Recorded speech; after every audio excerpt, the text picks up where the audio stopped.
Olá, tudo bem? Espero que sim. Vamos para a nossa leitura bíblica. Evangelho de João, capítulo 7. Jesus e seus irmãos. Depois disso, Jesus viajou pela Galileia. Queria ficar longe da Judéia, onde os líderes judeus planejavam sua morte. Logo, porém, chegou o tempo da celebração judaica chamada Festa das Cabanas, e os irmãos de Jesus lhe disseram: saia daqui e vá à Judéia, onde seus seguidores poderão ver os milagres que realiza. Você não se tornará famoso escondendo-se dessa forma. Se você pode fazer coisas tão maravilhosas, mostre-se ao mundo, pois nem mesmo seus irmãos criam nele. Jesus respondeu: agora não é o momento certo de eu ir, mas vocês podem ir a qualquer hora. O mundo não pode odiá-los, mas a mim ele odeia, pois eu o acuso de fazer o mal. Vão vocês, eu ainda não irei a essa festa, pois meu tempo ainda não chegou. Tendo dito isso, permaneceu na Galileia. Jesus ensina abertamente no templo. Contudo, depois que seus irmãos partiram para a festa, ele também foi, mas em segredo, permanecendo distante dos olhos do público. Os líderes judeus tentavam encontrá-lo na festa e perguntavam se alguém o tinha visto. Havia muita discussão a seu respeito entre as multidões. Alguns afirmavam: ele é um homem bom, enquanto outros diziam: ele não passa de um impostor que engana o povo. Mas ninguém tinha coragem de falar sobre ele em público por medo dos líderes judeus. Então, na metade da festa, Jesus subiu ao templo e começou a ensinar. Os judeus que estavam ali ficaram admirados ao ouvi-lo. Como ele sabe tanto sem ter estudado? Perguntavam. Jesus lhes respondeu: minha mensagem não vem de mim mesmo, vem daquele que me enviou. Quem quiser fazer a vontade de Deus saberá se meu ensino vem dele ou se falo por mim mesmo. Aquele que fala por si mesmo busca sua própria glória, mas quem procura honrar aquele que o enviou diz a verdade e não mentiras. Moisés lhes deu a lei, mas nenhum de vocês obedece a ela. Então por que procuram me matar? A multidão respondeu: você está possuído por demônio. Quem procura matá-lo? Jesus respondeu: eu fiz um milagre no sábado e vocês ficaram admirados. No entanto, vocês também trabalham no sábado, quando obedecem à lei da circuncisão que Moisés lhes deu, embora, na verdade, a circuncisão tenha começado com os patriarcas, muito antes da lei de Moisés. Pois se o tempo certo de circuncidar seu filho cai no sábado, vocês realizam a cerimônia a fim de não quebrar a lei de Moisés. Então por que ficam indignados comigo pelo fato de eu curar um homem no sábado? Não julguem de acordo com as aparências, mas julguem de maneira justa. Jesus é o Messias? Alguns do povo que moravam em Jerusalém começaram a perguntar uns aos outros: não é este o homem a quem procuram matar? Aqui está ele, porém, falando em público, e não lhe dizem coisa alguma. Será que nossos líderes acreditam que ele é o Cristo? Mas como pode ser este homem? Sabemos de onde ele vem. Quando o Cristo vier, ninguém saberá de onde ele é. Enquanto ensinava no templo, Jesus disse em alta voz: sim, vocês me conhecem e sabem de onde eu venho, mas não estou aqui por minha própria conta. Aquele que me enviou é verdadeiro e vocês não o conhecem, mas eu o conheço, porque venho dele e ele me enviou a vocês. Então tentaram prendê-lo, mas ninguém pôs as mãos nele, porque ainda não havia chegado sua hora. Muitos entre as multidões no templo creram nele e diziam: afinal, alguém espera que o Cristo faça mais sinais do que esse homem tem feito? Quando os fariseus ouviram que as multidões sussurravam essas coisas, eles e os principais sacerdotes enviaram guardas do templo para prendê-lo.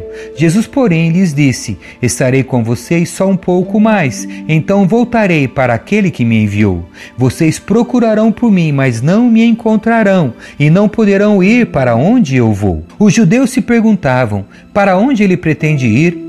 Será que planeja partir e ir aos judeus em outras terras? Talvez até ensine aos gregos. O que ele quer dizer quando fala: vocês procurarão por mim, mas não me encontrarão e não poderão ir para onde eu vou? Jesus promete água viva. No último dia, o mais importante da festa, Jesus se levantou e disse em alta voz: quem tem sede, venha a mim e beba, pois as Escrituras declaram: rios de água viva brotarão do interior de quem crer em mim.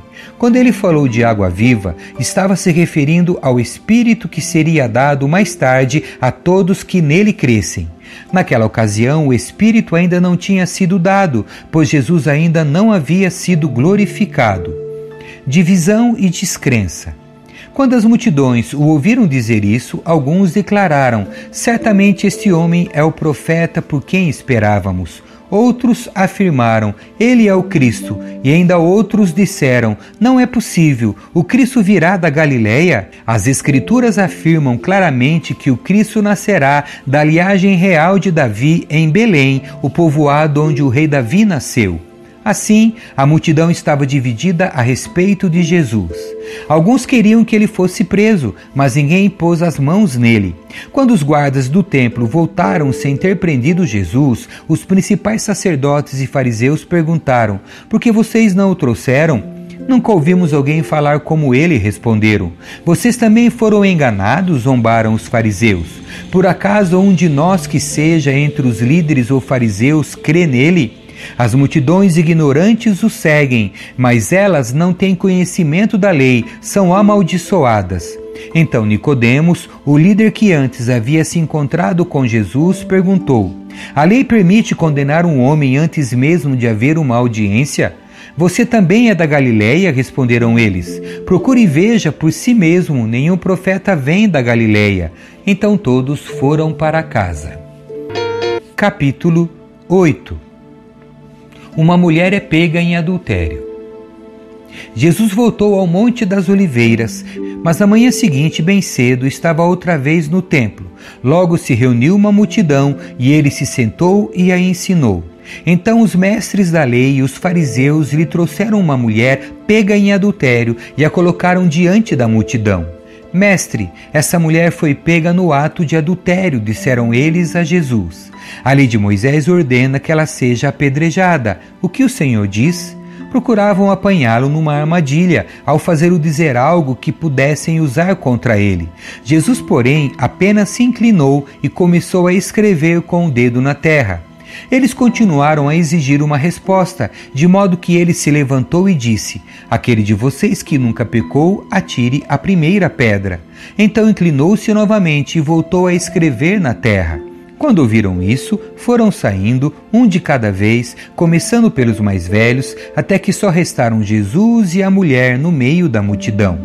Então Jesus se levantou de novo e disse à mulher: onde estão seus acusadores? Nenhum deles a condenou?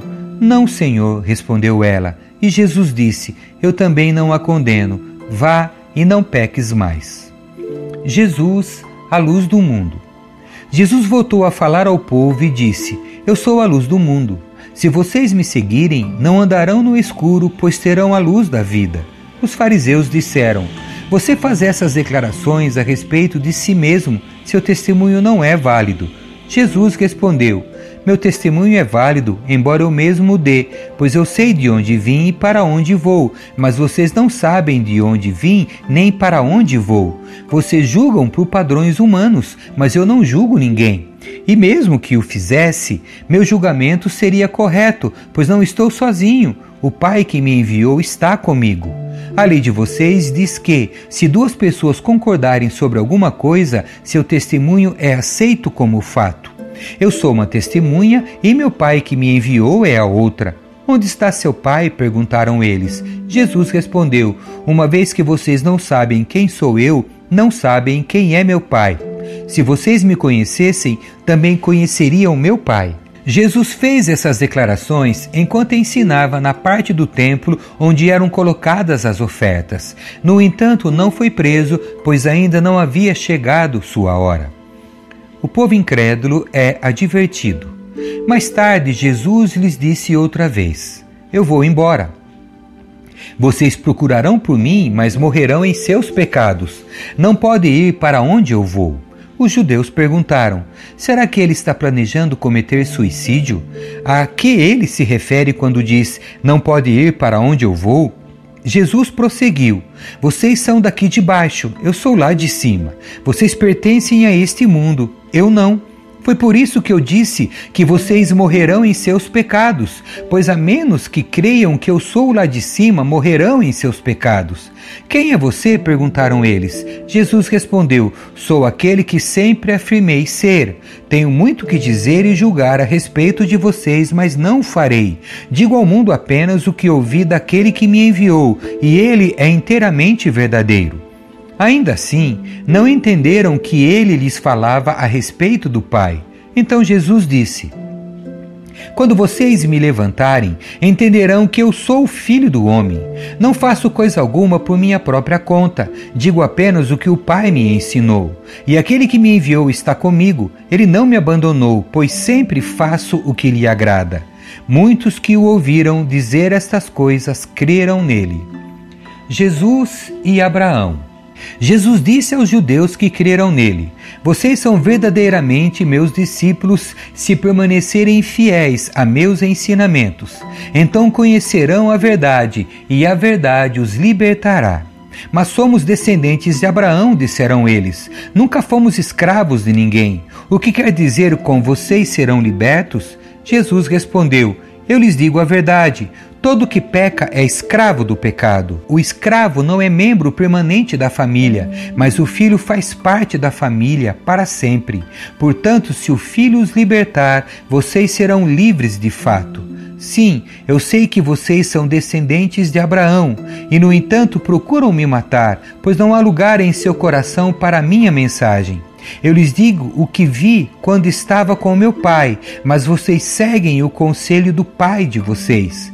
Nosso pai é Abraão, declararam eles. Jesus respondeu: se vocês fossem de fato filhos de Abraão, seguiriam o exemplo dele. Em vez disso, procuram me matar porque eu lhes disse a verdade que ouvi de Deus. Abraão nunca fez isso. Vocês estão imitando seu verdadeiro pai. Não somos filhos ilegítimos, retrucaram. O próprio Deus é nosso verdadeiro pai. Jesus lhes disse: se Deus fosse seu pai, vocês me amariam, porque eu venho até vocês da parte de Deus. Não estou aqui por minha própria conta, mas ele me enviou.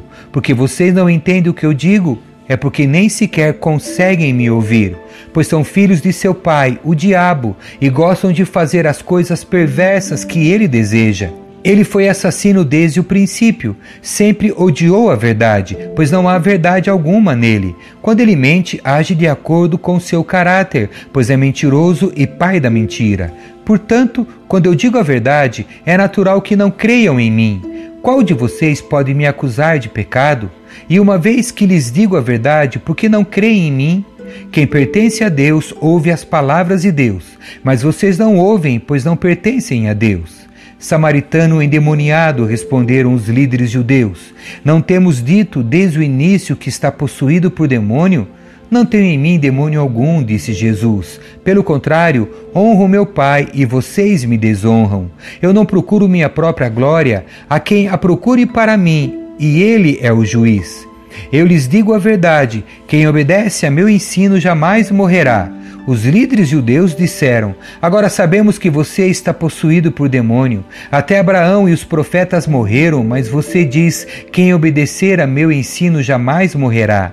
Por acaso você é maior que nosso pai Abraão? Ele morreu, assim como os profetas. Quem você pensa que é? Jesus respondeu: se eu quisesse glória para mim mesmo, essa glória não contaria, mas é meu Pai quem me glorifica. Vocês dizem: ele é nosso Deus, mas nem o conhecem. Eu conheço. Se eu dissesse que não conheço, seria tão mentiroso quanto vocês, mas eu conheço e lhe obedeço.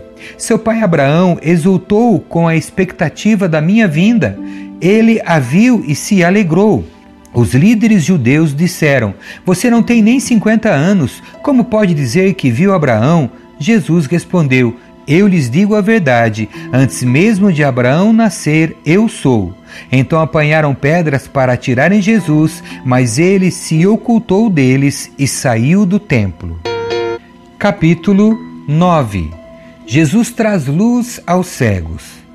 Enquanto caminhava, Jesus viu um homem cego de nascença. Seus discípulos perguntaram: Rabi, por que esse homem nasceu cego? Foi por causa de seus próprios pecados ou dos pecados de seus pais? Jesus respondeu: nenhuma coisa nem outra. Isso aconteceu para que o poder de Deus se manifestasse nele. Devemos cumprir logo as tarefas que nos foram dadas por aquele que me enviou. A noite se aproxima, quando ninguém pode trabalhar. Mas enquanto estou aqui no mundo, eu sou a luz do mundo.